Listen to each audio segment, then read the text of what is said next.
En Inde, des ananas bon marché sont transformés en vin et revendus à un prix bien plus élevé. Le processus commence par l'épluchage des ananas car leur peau, si elle n'est pas retirée, peut irriter la bouche. Bien que l'économie indienne ne soit pas parmi les plus avancées, le climat y est particulièrement favorable à la culture de ce fruit. Ces ananas se distinguent par leur peau fine et leur douceur. Une fois coupés, les morceaux sont placés dans un seau.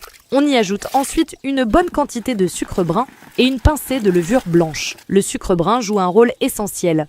Il accélère la fermentation. Le tout est mélangé à la main pour garantir une réaction homogène entre la levure et les fruits. La préparation est ensuite couverte et laissée à fermenter pendant environ 7 jours jusqu'à ce que les ananas prennent une teinte jaune très appréciée localement et que le liquide commence à dégager une légère odeur alcoolisée.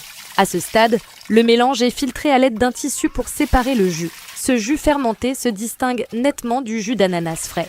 Il possède une douceur légère, un goût acidulé typique de la fermentation, ainsi qu'une pointe d'amertume. Le tissu est pressé à nouveau pour extraire chaque goutte restante. Le liquide obtenu est versé dans un récipient propre, puis transféré dans un pot spécifique. Après avoir soigneusement scellé le tout, une cruche est reliée à l'autre extrémité, accompagnée d'une bouteille. Grâce à une méthode traditionnelle de distillation, un feu est allumé pour séparer les impuretés et extraire le vin d'ananas. Le résultat final peut alors être consommé ou mis en bouteille pour être vendu.